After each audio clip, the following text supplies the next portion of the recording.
마음을 엽니다. 지평을 엽니다. 불통의 시대를 넘어 새로운 아침을 엽니다. 신율의 출발 새 아침. 신율의 출발 새 아침 3부 순서 광고 듣고 시작합니다. 총서 개고만 외국죠. 고객님께 정말 감사드립니다. 요즘 제가 대리운전하면서 좌우로 열심히 뛰어다녔더니 살이 그냥 쪽쪽 빠지고 있어요. 좌우로 정렬 2588 살 빠지네 살이 빠져 2588 살 빠지네 2588. 트랙스타 시작. 국민 모두 함께 하나 둘 셋 넷 21번 크게 마시고 가슴을 활짝 펴세요. 한 걸음 두 걸음 국민 모두 함께 걸어가요. 지금까지의 아웃도어를 넘다. 대한민국 국민이라면 스타 트랙스타. 산업기계장비 어디서 사고 팔지? 산업 다 알아. 산업 전문 부동산 정보는 산업 다 알아. 산업 인터넷 뉴스와 온라인 전시회도 다 알아. 산업인들은 다 아는 삭감매입니다. 산업 다 알아. 잘 갖고 보겠습니다. 산업 다 알아 Everyday beautiful PAT 오정도 사랑도 PAT 행복한 기다림 PAT 인생이라는 여행, 사랑이라는 지도. 동욱이와 인형이도 PAT. 저기요, 혹시 그거 알아요? 사회가 건강해지는 가게가 있는 거. 원포원 착한 가게라고 사회적 기업 제품을 판매하는 곳인데 사회적 기업도 돕고 일자리도 만든대요. 근데 그런 일은 누가 해요? 생활을 바꿉니다. 좋은 생활 주식회사 암웨이. 자, 오늘 3부 경제 뉴스부터 알아볼까요? 최요한 경제평론가 전화 연결돼 있습니다. 안녕하십니까? 예, 안녕하십니까. 최요한입니다. 예, 돈 얘기부터 월요일부터 돈 얘기 좀 해야 될 것 같은데. 아니 근데 이게 저도 상당히 관심이 좀 가는데 예. 대졸 신입사원 초임이 월 291만 원이라는 보도. 예? 이게 어제 보도가 됐는데 경영자 총연합회 경총발 보도인데 말이에요. 예. 근데 우선 제가 여쭤보기 싶은 게 월 291만 원이라는 게 세전입니까? 세후입니까? 세전이죠. 예, 세전이죠. 세전이죠. 근데 이게 비판의 소리도 많고 발표한 내용이 현실에 맞지 않는다 이런 얘기가 많은 것 같아요. 그렇습니다. 이게 한국경제총협회가 예. 그 2015년 임금조정 실태조사 결과 이렇게 발표를 했거든요. 예.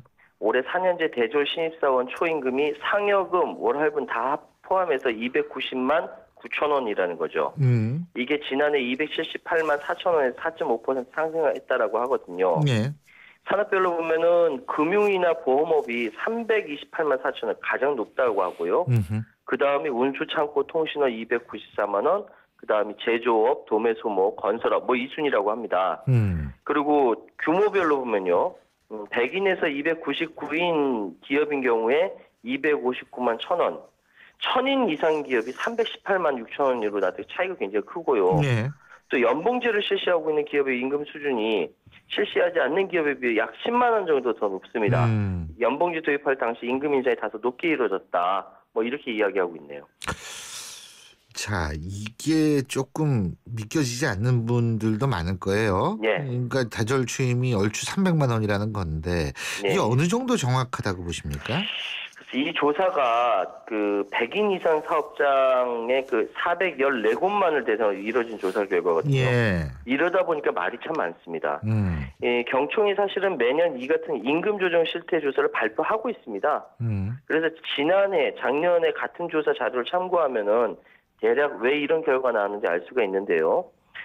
작년에 있었던 조사에 따르면 경총은 종업원 수 100인 이상 사업체 중 경총 회원사와 조사 대행기관이 보유한 기업 리스트 등 그 600여 개 사업체, 6천여 개 사업체를 조사 대상 삼았는데 이 중에 설문에 응한 업체가 2014년에는 6천 개 중에 369개. 올해는 414개니까 올해가 좀 더 늘어난 거죠. 그러니까 이게 결국은 응답률이죠. 여론조사에 보면. 예. 그죠? 예? 예, 1000통 돌렸는데 3.4% 그러면은 이게 그 얘기네요. 예. 예. 그러니까 다시 말씀드린 첫 번째 종업원 수가 100인 이상인 기업으로 그리고 두 번째 설문에 응한 소수의 회원 기업을 대상으로 조사한 결과죠. 예. 거꾸로 이야기하면요. 비정규직 노동자 임금이나 중소기업 종사자 임금 통계 대상에서 빠졌다는 거거든요. 그래서 앞에 잠깐 말씀드렸지만 월정액으로 지급되는 이 기본급이 아니라 상여금을 포함해서 각종 수당이 다 포함된 거.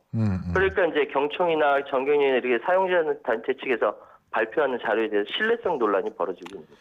그리고 이게 실제로 많이 주는 기업이 있어요. 제 제자를 보니까 많이 주는 기업도 있고 또 제 제자들 중에는 같은 대기업인데 조금 주는 데도 있거든요. 그러니까 이게 그 격차가 굉장히 크다는 그런 것도 좀 있는 것 같고 그렇습니다. 많이 주는 기업은요. 저기 조교수 월급보다도 많아요. 신입사원 월급이 야 10년 동안 학위 따느라고 힘들게 저걸 하고서 이 교수가 됐는데 그 조교수보다 월급 많은 경우도 있긴 있는데 문제는 이제 이런 건 예외라는 거죠. 그리고 실제로 우리나라 이런 조금 이 좀 통계가 결국은 우리나라 대졸 초임이 일본에 비해서 좀 높으니까 깎아야 된다 이런 주장에도 설득력을 부여하는 자료로 사용될 수 있는 거 아니겠습니까? 이게 그러니까 2009년도에 그런 일이 있었습니다. 당시에 30대 그룹 채용 담당자들이 모여서 대졸 신입사원 연봉을 최고 28%까지 깎자 이걸 발표를 했어요. 그리고 대졸 초임 2,600만 원이 넘는 기업들을 대상으로 하고 향후에 다른 기업들까지 확대하자 이 합의를 했다는 겁니다.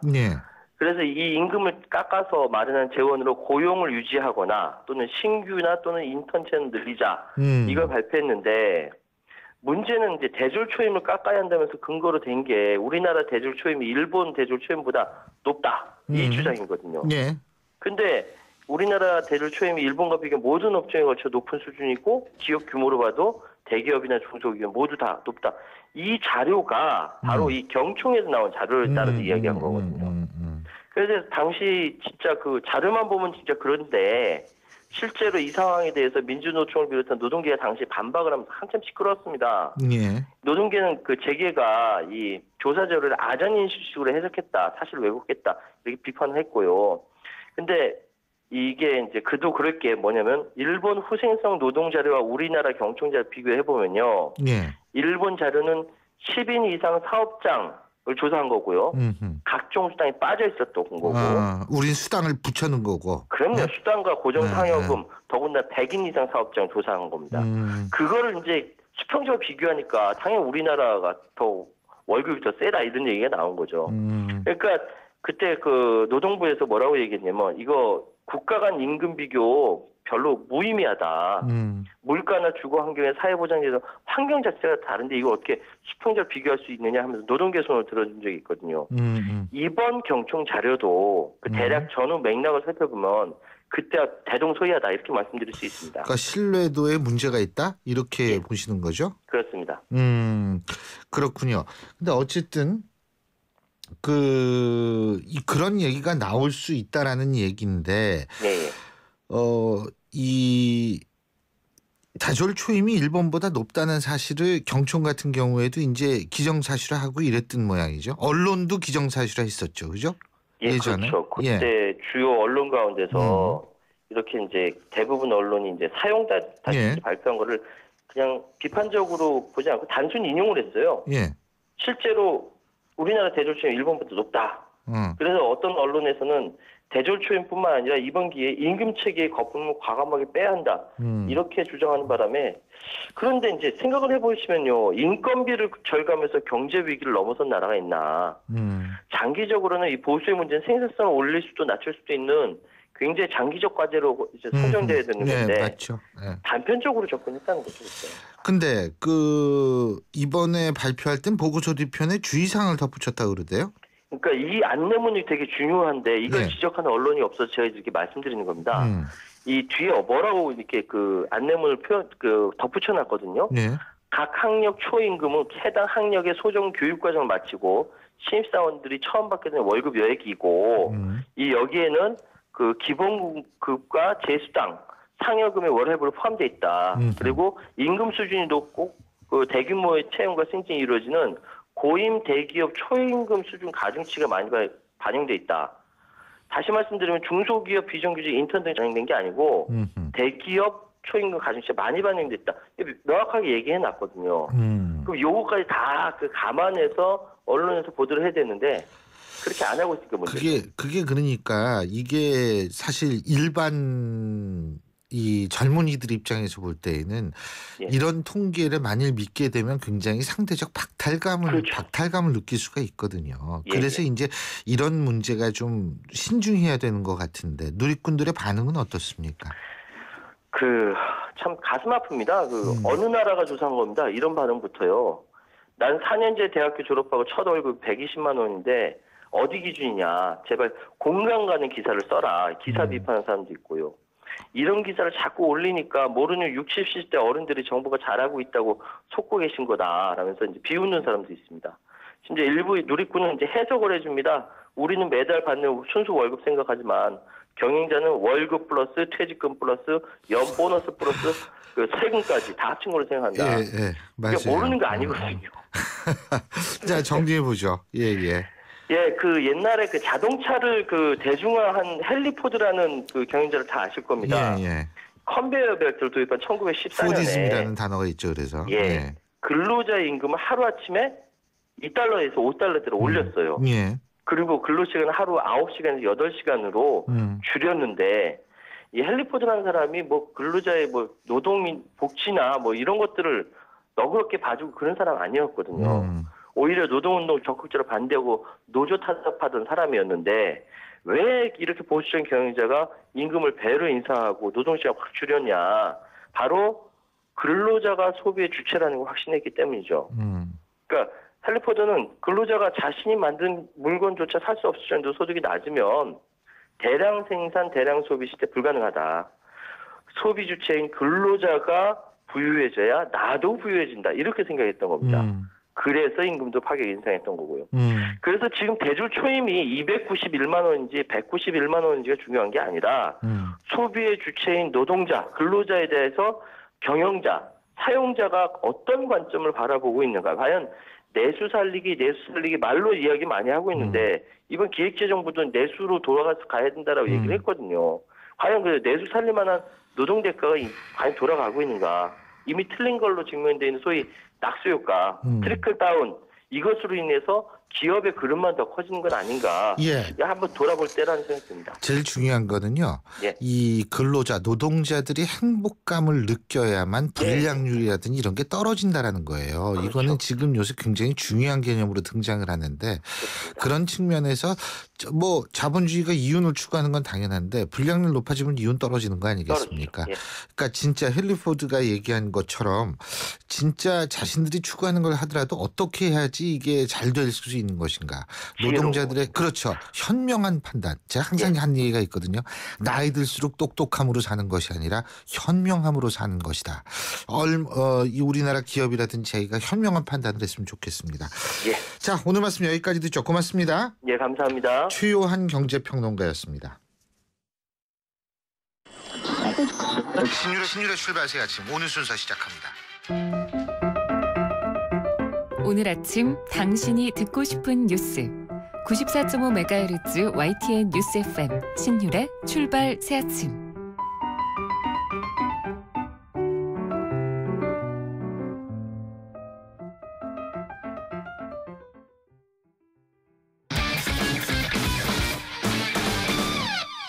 스포츠 소식 알아보겠습니다. 최동훈 스포츠 평론가 전화 연결합니다. 안녕하십니까? 예, 안녕하세요. 프로야구 넥센 히어로즈가 제이트러스트라는 기업과 타이틀 스폰서 계약을 추진 중이라는 보도가 나오면서 논란이 일고 있는데요. 예. 이게 왜 논란이 되고 있습니까? 이 스포츠 마케팅엔 네이밍 스폰서십이라는 게 있거든요. 예. 쉽게 말씀을 드리면 구단의 이름을 돈을 받고 판매를 하는 겁니다. 그러니까 이 프로스포츠 자체가 비즈니스이니까 팔 수 그렇죠. 있는 건 다 판다는 것, 당연한 일이라고 볼 수가 있는데요. 예.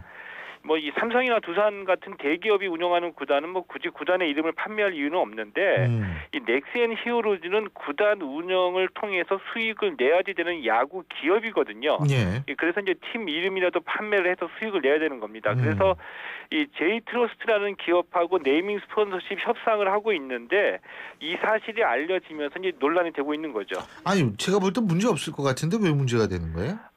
이 J트러스트가 이 JT저축은행 그리고 JT캐피탈 등을 운영하고 있거든요. 예. 일본계 금융회사입니다. 예. 대부업으로 성장한 기업이라서 좀 문제가 되고 있는 건데 결국에는 이 국민 정서하고 맞지 않는다는 거죠. 예. 예를 들어가지고 지난 8월에도 이 배우 고소영 씨가 이 J트러스트 광고 모델로 계약했다가 논란이 되면서 계약을 취소한 바가 있거든요. 이 히어로즈 구단이 J트러스트하고 계약을 하게 되면 이 넥센 히어로즈가 아니라 J트러스트 히어로즈가 되는 건데 이것을 야구 팬의 정서상 받아들이기 어렵다는 거죠. 근데 그 히어로즈 구단도 이거 모를 리가 없을 텐데. 예. 왜 하려고 그러는 거예요? 그러면 딴 데는 없나요? 예. 현실적인 이유 때문인데요. 예. 그러니까 넥센 타이어에게 이 히어로즈 구단이 네이밍 스폰서십을 판매한 금액이 연간 50억 원 정도인 것을 알려졌거든요. 근데 이 J트러스트가 그 2배인 100억 원 정도를 제한한 것으로 알려지고 있습니다. 예. 이 제한 금액에서 2배 정도가 이제 차이가 나다 보니까 이 히어로즈 구단이 넥센 타이어하고 이제 계약 종료를 선언을 했고 현재 J트러스트하고 협상을 진행 중에 있는 거죠. 물론 이런 것도 이해를 할 수가 있는 부분이죠. 근데 예. 뭐 여론조사는 우리 국민의 64%가 J트러스트 스폰서 계약에 반대한다. 이렇게 결과가 나온 모양이죠. 예, 여론조사 기관인 리얼미터가 밝힌 바에 따르면은 이 히어로즈 구단의 J트러스트 스폰서 계약에 반대한다는 의견이 64.0%였고요. 예. 이 찬성 의견은 11.6%였습니다. 이 야구 팬은 물론이고 이 국민 정서상 받아들이기 힘들다는 뜻으로 이제 해석이 되는데 이 KBO도 그렇고요. 사실 그리고 이 기존 야구단을 운영하는 기업 입장에서 보더라도 제2금융권 일본계 금융기업이 프로야구에 합류하는 것에 좀 반대를 하고 있기 때문에 이 히어로즈 구단의 고민도 좀 깊어지고 있습니다. 그 히어로즈 구단은 뭐 입장이 어때요? 그럼에도 불구하고 계속 협상하겠다 이건가요? 일단은 좀 여론의 눈치를 보고 있거든요. 예. 일단 이 J트러스트하고 협상 중인 것은 맞는데 계약 직전까지 갔다는 보도는 너무 앞서간 보도다라고 이제 부인하고 있고요. 이 J트러스트를 포함해서 국내 기업들하고도 협상을 하고 있다 이런 입장입니다. 예. 이 프로스포츠의 특성상 이 구단의 인기나 야구 팬들의 지지도 구단의 매출에 좀 영향을 미치는 중요한 요소이거든요. 그렇죠. 그러니까 이것을 이 히어로즈 구단도 이제 고민도 하고 계산도 하겠죠. 그래서 이 J트러스트하고 계약으로 인해서 얻는 것과 잃는 것을 따져서 이 기업의 특성상 손해 보지 않는 쪽으로 결정할 것으로 예상이 되고 있습니다. 예. 자, 그리고 오늘 한국 시리즈 1차전이 열리죠. 그렇죠? 예. 예. 이거 어떻게 보세요? 삼성하고 두산의 맞대결? 오늘 오후 6시 30분에 이제 대구 구장에서 1차전이 열리는데요. 이 삼성은 피가로 또 두산은 유희관 선수가 이 선발로 나서게 됩니다. 이 삼성은 한 20여일 정도 쉬고 나오는 거거든요. 이 때문에 경기 감각에 좀 문제가 있을 수도 있고요. 반면에 예. 이 두산 같은 경우에는 준 플레이오프에서부터 9경기를 치르고 한국 시리즈에 올라왔기 때문에 좀 체력적인 부담이 있습니다. 그래서 오늘 경기는 이 선발 투수를 감안해서 보면은 투수전이 될 가능성이 높다고 보는데 이 두산과 삼성이 모두 다 이 선발진에 비해서 중간 개투가 좀 고민이거든요. 이런 면으로 본다면은 오늘 경기는 이 투수 교체를 둘러싼 양팀 감독의 타이밍 싸움이라고도 볼 수가 있겠고요. 또 이 선발 투수가 얼마나 버텨주느냐의 싸움이 될 수도 있을 것 같습니다. 예. 자, 어쨌든 지금 삼성 같은 경우에는 그 해외 원정 도박 혐의를 받고 있는 선수들을 뺐다. 지금 이거 아닙니까? 그죠? 예, 그렇죠. 그러면은 이 지금 같은 상황에서 진짜 이번 게임이 어떻게 돌아갈지는 두고 봐야 되겠네요. 예?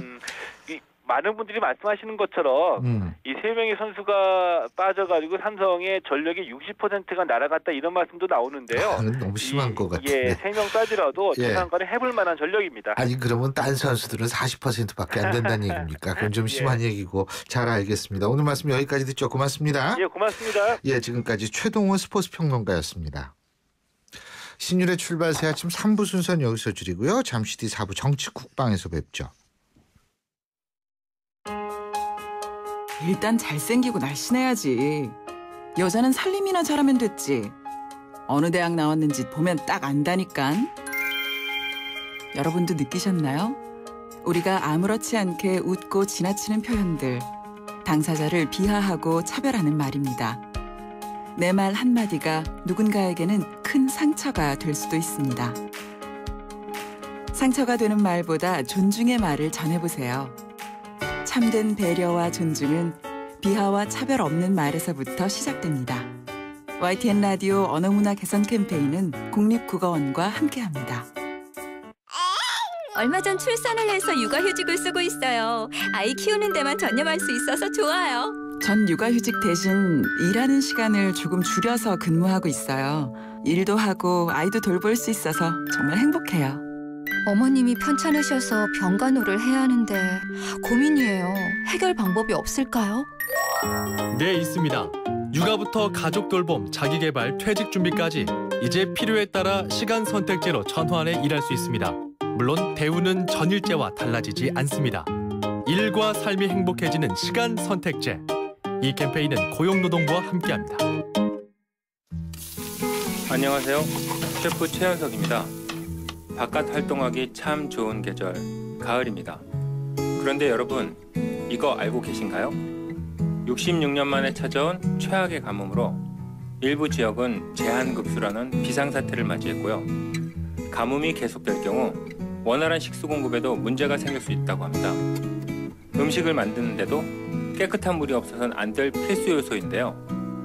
저 셰프 최현석이 추천하는 가뭄 해결을 위한 가장 손쉬운 방법, 바로 생활 속 물 절약입니다. 샤워하는 시간을 단 1분만 줄여도 양치질할 때 물을 컵에만 받아 써도, 설거지할 때 설거지통만 활용해도 물 절약, 가뭄 극복에 큰 힘이 될 수 있다는 사실, 여러분 잊지 마세요. 소중한 당신과 함께하는 YTN 라디오 소중한 물 캠페인, 환경부와 함께합니다. 날카로운 분석, 내일을 보는 시선, 신율의 출발 새 아침. 신율의 출발 새 아침 4부 순서 광고 듣고 시작합니다. 인터넷을 누르고 검색창에 입력하고 홈페이지 하단을 전화번호 어디나? 전화번호 이건가? 복잡해! 지역번호와 114만 누르세요. 114 번호만 누르면 검색보다 쉽다 빠르다. 114. 핸드폰에선 꼭 지역번호 누르고 114. 금융회사에게 묻습니다. 안정적인 수익에는 뭐가 제일 중요할까요? 어떻게 해야 제 연금을 잘 키울 수 있죠? 미래에셋증권이 답합니다. 글로벌 자산 배분하세요.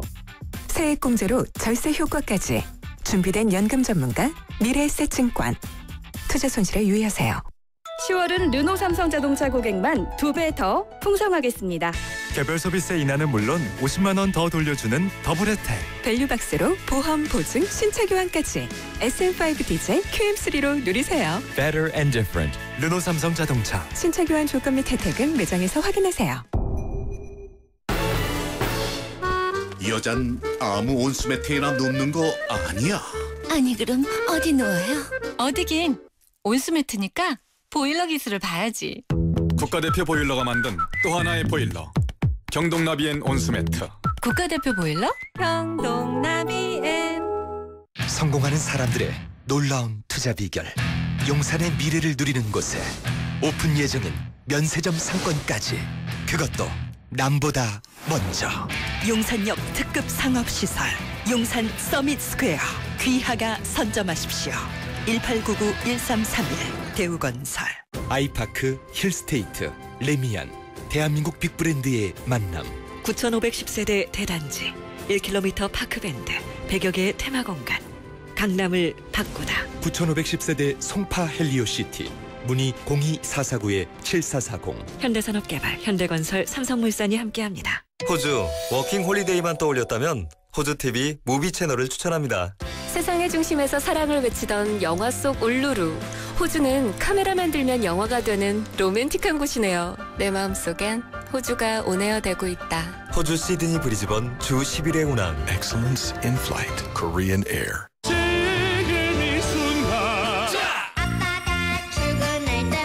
우리 모두 다 같이 뭘 자꾸 짜? 짜먹는 감기야. 물 없이 먹을 수 있으니까 어디서나 감기 잡기 쉽거든. 약 먹는 타이밍을 놓치면 감기 잡는 타이밍을 놓치니까.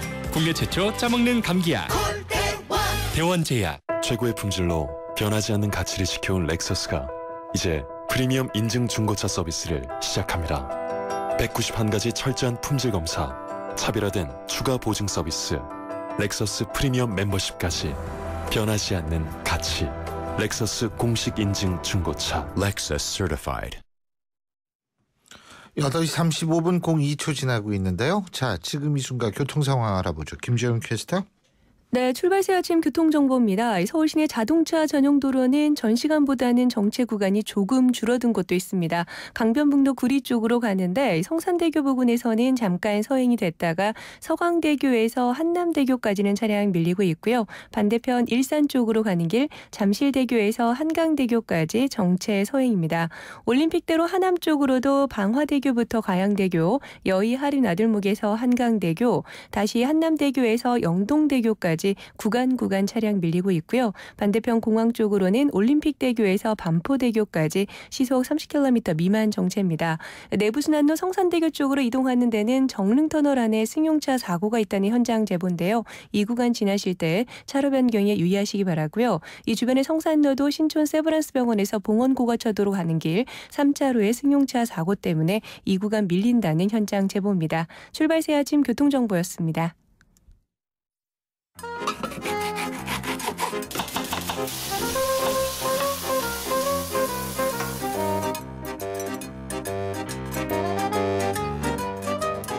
요새요, 유럽에서도 가장 인기 있는 프로그램이 어떤 거냐 하면 바로 쿡방, 먹방에 관한 프로그램이라고 합니다. 그래서 저희가 이 전 세계적인 글로벌 스탠다드, 이 세계적인 추세에 맞춰서 여러분께 매주 보내드리는 정치 쿡방, 바로 정치 요리쇼. 정치 쿡방 식사 한번 합시다. 자, 오늘도 정말로 맛이 없고 점점 민심하고 따로 놀고 있는 정치를 그래도 요리를 한번 해보려고 합니다. 자, 정치 쿡방 식사 한번 합시다. 오늘도 함께할 정치 셰프 두 분 소개해드리겠습니다. 청와대 홍보기획 비서관 지내셨죠? 위덕대학교 이상희 부총장 나와 계십니다. 어서 오십시오. 네, 셰프 이상희입니다. 예, 한낱 빠지셨어요. 정치가 빠지셨네요. 예. 즐겁습니다. 중앙일보 기자 출신이시죠? 양지열 변호사 나와 계십니다. 어서 오십시오. 네, 안녕하세요. 예. 자, 내일이 이제 대통령 시정연설이라고 그러더라고요. 예. 근데 야당 여기 참여하는 모양이에요. 어쨌든 여기에는. 예, 그렇겠죠. 예. 자, 근데 뭐 국정교과서 얘기를 내일 하느냐 마느냐 뭐 이런 얘기를 하는데 부총장님은 어떻게 보세요? 저는 할 거라고 봅니다. 할 거라고 보세요? 네, 왜냐하면 지금 행정 예고가 들어가 있는 상황 아니겠습니까? 국정교과서에 대한 부분. 이 부분은 행정부가 아주 중요하게 이제 행정 처리를 하는 그런 과정이라고 봐야 되고 이것이 이제 확정 고시가 되면은 11월 5일 날에 확정 고시가 되지 않습니까? 그러면 본격적으로 이게 이제 입법 사항이 아니니까 바로 국정교과서 체제로 가게 되는데 이게 왜냐 그러면 대통령 행정부의 수반으로서 이 자체가 여기서 많이 흔들린다든가 이렇게 된다 그러면 안 되기 때문에 이 정면 투표를 할 수밖에 없는 것이 또 행정이거든요. 그래서 물러설 수 없는 그런 부분이라서 대통령이 이 부분을 한 번 더 짚고 정면 돌파하는 그런 형태가 될 것이다라는 부분이고 또 한 가지는 이 시정연설이라는 부분이 물론 뭐 예산안에 대한 행정부의 입장을 설명하는 그런 국법에 명시되는 대로 하는 그런 것도 있겠지만 국정 전반에 걸쳐서 철학이라든가 생각을 이야기하는 그런 자리이기도 하거든요. 지금 현재에서 국정에서 가장 큰 이슈라 그러면 역시 이제 국정교과서 아니겠습니까? 이 부분에 있어서 대통령이 국정의 수반으로서 이 부분에 대해서 명쾌하고 또 정확하고 확고한 어떤 신념 어떻게 하겠다라는 부분을 밝힐 필요가 있다라고 저는 봅니다. 아, 그렇군요. 그리고 이제 이게 국정교과서 문제는 아무래도 이제 그 입법 사안이 아니죠. 이건 행정 사안이기 때문에. 자, 양 변호사님은 어떻게 보세요? 정면 돌파한다, 안 한다? 저도 하는 쪽으로 생각을 합니다. 왜 그러냐면 대통령께 대해서 이제 소통의 문제를 많이 지적하시는 분들이 많지 않습니까? 이 사안도 그런 얘기로 볼 수 있을까라는 생각을 좀 해봤는데 그런 문제는 오히려 없는 것 같아요. 문제는 뭐냐면 이 소통을 꼭 대통령 혼자만의 생각으로 이 일이 이루어지고 있지는 않다라고 보고 현재 대통령이나 여권 일부 뭐 김무성 대표도 그쪽에 포함이 되겠지만 이 생각을 지지하시는 분들도 꽤 많이 있는 것 같아요. 국정교과서의 방향을. 그런 쪽으로만 소통을 하시고 그렇게만 들으시게 되면 이게 뭐 전선을 형성했다고 해야 될까요? 전쟁이라는 표현은 김무성 대표가 쓰긴 했지만 야 이거는 내가 물러설 수 없는 전쟁의 어떻게 보면 장수다. 앞장서 있는 것이다라는 생각을 하실 수밖에 없을 구조. 그렇게 보여서 안타깝지만 제가 봤을 때도 이번에 물러서지는 않으실 것 같습니다. 아니, 뭐 물러서고 안 물러서고 저 같으면은 얘기 안 할 거예요. 왜냐하면 이게 국정교과서 문제가 굉장히 이 세간의 초미의 관심사라고 많은 분들이 생각하실 수도 있지만 실제로 제가 이렇게 방송하는 사람 입장에서 볼 때 전 시청률을 이제 그 분마다 체크를 해보면 국정교과서 나오면 뚝 떨어져요. 아니 그래야 관심 없으시겠죠. 그러니까 그럼요. 이 얘기 자체가 관심이 없는 근데 뭐 굳이 얘기니까. 그걸 얘기해가지고 다시 분위기를 환기할 필요가 있을까? 이런 서민들 생각이. 입장에서는 국정교과서보다 먹고 사는 문제가 지금 급선무인데. 글쎄요. 뭐 그게 그래서 저는 좀 그런 것 같은데. 근데 제가 진짜 안타깝게 생각하는 건 뭐냐면 오자 회동 하지 않았습니까? 오자 회동을 했는데 뭐 결론 없이 끝날 것이다는 뭐 많은 분들이 예상을 했지만. 근데 이게 결론 없이 끝나더라도 좀 이렇게 사람이 좀 인간미도 이렇게 저걸 하고 좀 교감을 하고 이러려면 밥을 같이 먹어야 되는데 밥을 안 먹었어요. 밥을 그렇게 밥 먹으라고 그랬는데 밥을 안 먹었어요. 그러니까 뭐 숟가락 들고 젓가락질 그렇죠. 하면서 그래서 네. 식구라고 이야기하지 않습니까? 뭐 그러고 예. 아니 밥 먹다가 아니 신청화된 반찬이 왜 이 모양입니까? 뭐 이런 식으로 얘기도 되면서 얘기가 풀어갈 수 있는 거 아니에요? 그리고 음식을 이야기하면서 음식에 대한 메시지도 굉장히 중요하거든요. 그렇죠. 그것을 풀어내면은 전국이 얼어붙은 전국이 아주 부드럽게 풀릴 수도 있는데 그런 건 안 하더라고요. 뭐 100판 동안 이야기했다 그러는데 저는 이런 생각이 좀 들었습니다. 참 궁합이 안 맞구나라는 생각을 했습니다. 이 음식이 빗대 이야기하자면 음식이 맛도 중요하지만 궁합이 맞아야 되거든요. 그래서 식궁합이라는 것을 이야기를 많이 하는데 음식의 궁합이 맞지 않으면 몸에 해롭다고 합니다. 여야 관계가 말이에요. 지금은 서로 비난하고 비판하는 그런 관계도 있지만 실질적으로 원칙을 따져보면은 여야 관계는 상생적 관계입니다. 상호 보완적 관계고 서로의 모자라는 부분을 조금의 비판적 기능을 사실 한쪽 완전히 끝나버리면 다른 한쪽 끝나요. 그렇죠. 저는 이제 소신으로 뭐 어느 자리에서도 이야기합니다만 정치는 절대 제로섬 게임이 아닙니다. 영향력의 게임이지. 지금 대한민국의 정치 현실은 이걸 제로섬으로 보고 있다는데 문제가 있는 것이에요. 그래서 저는 오자 회동 때 복요리에다가 미나리가 들어가는 보고탕을 냈으면 좋겠다는 그런 생각을 했어요. 왜냐 그러면은 복이 위험한데. 그렇죠. 왜냐하면 이게 이렇습니다. 이 복이 얼마나 사람 몸에 위험한 게 좋냐면요. 아닌데. 복이 사람 몸에 얼마나 좋냐면은 좀 간단하게 낭독을 해드리면은 고혈압, 당뇨병, 신경통, 숙취해소, 혈액순환, 피부 미용 뭐 등등 다 좋대요. 그런데 문제는 독이 있다 이 문제인데 이 독을 해소시키는 게 미나리입니다. 그래서 복요리는 항상 미나리가 들어가야 되거든요. 그래서 복하고 보고탕에 미나리가 들어가 있으면 이 복을 음식을 내는 이유가 이러합니다. 서로가 우리가 궁합도 맞아야 되고 서로가 상생의 관계가 돼야 되지 않겠습니까? 이렇게 이야기하면 얼마나 좋겠습니까? 그런데 그게 아니고 토마토에 설탕 뿌린 것 같은 얘기를 한 거거든요. 음식 궁합 중에서 많은 음식 궁합이 안 맞는 음식이 있는데 그중에서 가장 대표적인 게 토마토에 설탕 뿌리는 거예요. 옛날에 그렇게 많이 먹었죠. 그렇죠. 단맛에 먹는 거죠. 그냥 모양만 모이니까 모양만 좋고 우리 모였다 이런 단맛만 느끼는 건데 왜 나쁘냐면은 토마토는 당분이 별로 없습니다. 그래서 토마토가 가지고 있는 비타민 D 요소를 설탕이 다 분해를 해버려요. 그래서 실질적으로 단맛만 내지 영양분 아무것도 없고 몸에 별로 안 좋다는 거예요. 그래서 이 오자 모임은 정말 궁합에 맞지 않는 토마토에 설탕을 뿌린 모임이었다. 달기만 달했지 몸에는 아무것도 영양가 없는 그런 거기 때문에 좀 아쉽다라는 생각이 많이 드는 그런 모임이었다 봐야 되죠. 양료 여사님. 근데 이게 저는 보면서 입맛이 너무들 다르다 보니까 밥을 같이 못 먹겠다라고 하신 것 같은데 근데 우리가 입맛 다른 사람들끼리도 어울려서 밥 먹는 방법이 여러 가지 있지 않습니까? 사실 우리 뷔페 같은 거는 자기 좋아하는 음식만 골라서 먹을 수도 있고 제가 좀 저걸 달아서 미안한데 그게 입맛 따르면 진짜 예를 들면 우리 가지고 외식 나가려고 그러면은 우리 큰애 먹고 싶은 거고 저하고 180도로 달라가지고 뷔페 같은 데 가서도 해결이 안 되는 문제가 있습니다. 그래도 그나마 제가 생각해본 오늘 음식이 뭐냐면 몽골리안 바베큐 같은 거. 몽골리안 바베큐에 하나의 큰 철판에다가 그래도 해물도 있고 고기도 있고 소고기, 돼지고기, 뭐 숙주, 야채 이런 거 있고 주로 자기 좋아하는 음식들로 골라가지고 재료를 골라주면 이렇게 요리사가 딱 한식판 해주는 거 아니겠습니까? 그런 정도의 요리를 하면 뭐 다른 사람들이 그나마 나는 해물만 먹어 나는 고기만 먹어 하더라도 나는 고기도 뭐 레어로만 먹어 나는 웰대로만 먹어 이런 분들도 그래도 같이 어울려서 먹을 수 있는 음식도 있는데 조금 더 생각을 해보셨으면 먹을 수 있지 않았을까 하는 생각도 들고요. 몽골리안 바베큐를 생각해 보면 올바른 바베큐 방법이란 게 있을까요? 한 요리법이라는 건 어차피 없잖아요. 예. 그래서 저는 뭐 국정국가설 반대하는 입장에서 이렇게 말씀을 드리기도 하지만 그렇게 다양하게 먹지만 역시나 몽골리안 바베큐를 하나의 요리로 묶일 수 있는 부분도 찾아내려면 찾을 수 있는데 그 노력 자체가 아예 없었던 게 아닌가 하는 생각도 좀 아쉽네요. 그렇죠. 예. 몽골리안 바베큐. 예. 근데 어쨌든 5사람이 만났어요. 예?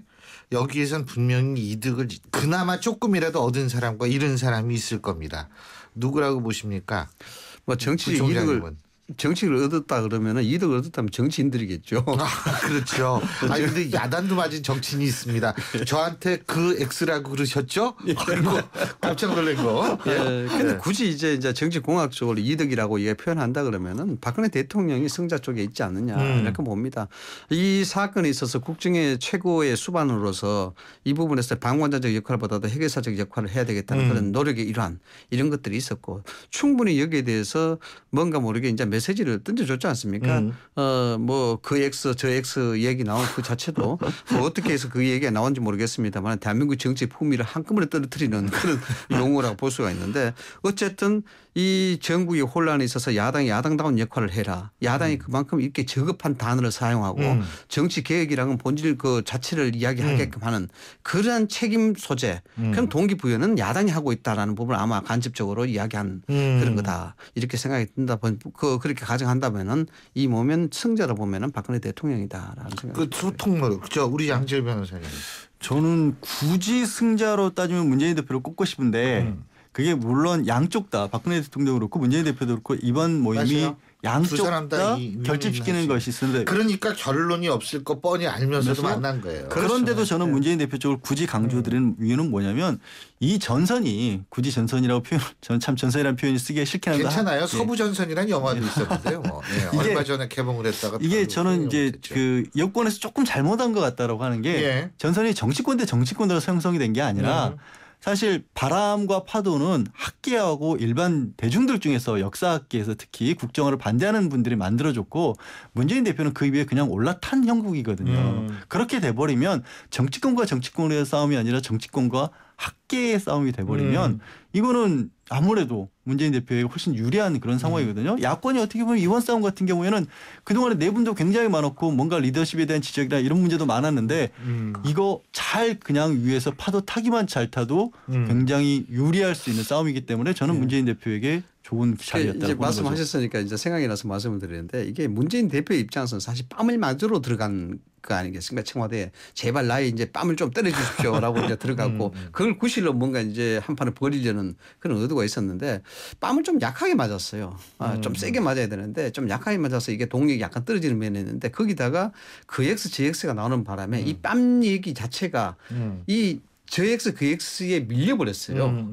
밀려버렸기 때문에 그것을 정치공학적으로 청와대나 여당이 의도를 했는지는 모르겠습니다만 어쨌든 문재인 당대표가 이 국정교과서를 세게 치고 나갈 만큼 가치를 얻는 그런 청와대 회동은 아니었다. 그런 생각이 좀 들어서. 예. 근데 뭐 어쨌든 또 김무성 대표하고 원유철 원내대표는 상당히 그 또 대신 싸워주는 역할을 많이 했다.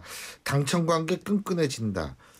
근데 저는 그렇게 뭐 한 번 해줬다고 그렇게 끈끈해질 정도로 정치권이 단순하지도 않잖아요. 그렇죠. 근데 김무성 대표 입장에서는 그냥 이용하는 정도 수준이 아닐까. 어떻게 보면은 절대로 변함없을 수밖에 없는 게 박근혜 대통령과 그 지지율인데 그거에 대해서 굳이 이런 상황에서 각세우고 나와봤자 별로 다를 것도 없고 그냥 뭐 여권 내에서도 여러 가지 다양성이 있다는 견해 정도로 지금 물론 새누리당 내부에서도 이견은 있죠. 이 문제를 놓고. 하지만 그것조차도 저는 김무성 대표가 저런 식으로 청와대와 각을 세우지 않고 끄라는 모습을 연출하면 새누리당 지지자들 입장에서는 아 새누리당 내부에서도 다른 사람도 있구나라고 끝날 수 있거든요. 근데 지금 사실 김무성 대표 입장에서 볼 땐 심상치 않은 기류를 느낄 수 있어요. 이른바 친박의 귀환. 옛날에 왕의 귀환이라는 그게 있었는데 친박의 귀환. 이 친박의 귀환이라는 거는 결국은 나름대로 김무성 대표 입장에서 볼 때에는 긴장할 수밖에 없는 청와대발 메시지 아니겠습니까? 이게 이렇습니다. 이제 김무성 대표의 스탠스를 보면은 두 가지로 함축이 될 수가 있습니다. 첫 번째는 시류에 영합하는 그런 정치인 아니냐. 두 번째는 대원칙에 입각해서 뚜벅뚜벅 자기 갈 길을 가는 정치인이다. 예. 이렇게 평가를 하고 있는데 뭐 어느 쪽 평가는 맞는지 모르겠습니다만은 최근 이제 김무성 대표 워딩을 보면은 뭔가 심상치 않은 기류를 느낄 수가 있을 것 같아요. 그러니까 친박이 결속이 단단해지고 친박의 이니시티브가 넘어가는 듯한 그런 분위기를 보이기 때문에 좀 상당히 긴장하는 것이 아니냐라고 볼 수 있는데 최근에 이제 이야기하는 중에 99번 울어도 100번쯤 웃으면 된다. 이게 굉장히 의미심장한 얘기거든요. 이런 얘기인데 또 얼마 전에 기억하실지 모르겠습니다만 윤동주의 새로운 길을 이야기했지 않습니까? 그게 이제 뭐 최후에 웃는 자가 그렇죠. 최후의 승리자다 이 얘기예요. 그때도 예. 윤동주 새로운 길을 걸으면서 이 시기 자체가 내일을 건너 숲으로 고개를 넘어 마을로 예. 어제도 가고 오늘도 간 나의 길 새로운 길. 그 뚜벅뚜벅 원칙대로 가겠다라는 그런 의미인데 이 부분을 보면은 어떤 상황이 있다 하더라도 난 참고 견뎌내겠다 이런 메시지를 봐야 되겠죠. 그런데 진짜 그런 생각이 있고 뭔가 고밀복금 소위 가슴에 칼을 품고 있다거나 이런 얘기 해서는 안 되죠. 그렇지 않겠습니까? 네. 그런데도 불구하고 이런 얘기 나왔다는 게 이게 정말 전략적일 것인가 라는 생각도 모르죠. 모르겠습니다. 그 총장님 말씀하신 것처럼 그렇게 여전히 볼 수도 있는데요. 그 박 대통령 미국 가실 때만 해도 김무성 대표 뭐 나가니 와중을 나가니 많이 이런 얘기 나오면서 야 자꾸 찔끔 찔러보고 한 대 때려보고 한 대 때려보는데 계속해서 뒷걸음질 치니까 김무성 대표 뒤에 서 있는 분들마저도 야 이런 식으로 흔들리면 믿고 우리가 따라갈 수 있겠느냐라는 얘기가 많이 나오는데 요즘 분위기는 다시 어떤 얘기로 나오냐면 어떻게 때려도 넘어지질 않냐? 이 정도라면 조금 또 다른 게 아니냐는 그런 기류도 좀 잡히더라고요. 그러니까 아직 이 상황이 김무성 대표가 3번, 4번 맞아서 이제는 안 되겠다는 상황까지는 저는 안 내는 걸로 보고 그런 의미에서 본인도 지금 메시지를 99번이어도 난 100번째 남아있다고 얘기를 한 것 같아요. 자, 이게 있잖아요. 일반 회사에도 어디 파견 나갔던 직원이 복귀하면 회식하잖아요. 예. 그럼 여기도 친박들이 돌아왔으니까 회식해야 되는 거 아닙니까? 그렇죠. 회식 메뉴 하나씩 추천해 주시죠. 우리 이상희 부총장님. 저는 뭐 짜장면 추천하고 싶습니다. 짜장면. 네, 짜장면. 이유를 말씀드릴까요? 그거는 사실 짜장면 회식은요. 그 제일 좀 그런 거 아니에요? 예. 비중을 들두는 거? 저는 이게 왜 했냐면은 오늘 아침 오면서 갑자기 짜장면을 이 정치권에 다 먹어야 되겠다. 특히 친박과 김무성 대표 청와대는 특히 먹어야 되겠다는 생각이 드는데 왜냐하면 두 가지 이유입니다. 첫 번째는 짜장면이라는 것이 100년 이상을 흘러온 우리 서민의 대표적인 음식이죠. 그렇죠. 서민의 예환. 인천에서 졸업식마다 짜장면 먹었고 그런 기억들이 아련하지 않습니까? 이런 어떤 서민이 대표하는 음식 이 짜장면인데 이 짜장면을 만드는 사람이 누굽니까? 주방장이죠. 그 주방장이 누굽니까? 정치인들 아니겠습니까? 그 짜장면 잘 만들어야 되는 것이죠. 그래서 서민의 가장 대표적인 짜장면을 잘 만들어야 되는 정치인들이 짜장면의 정신을 받아야 된다라고 해서 짜장면집 하나를 좀 소개를 해드릴까 합니다. 뭐냐 그러면은 이 서울 시내 모처에 가면 짜장면집이 하나 있는데 그 짜장면집에는 5가지 원칙이 다 있습니다.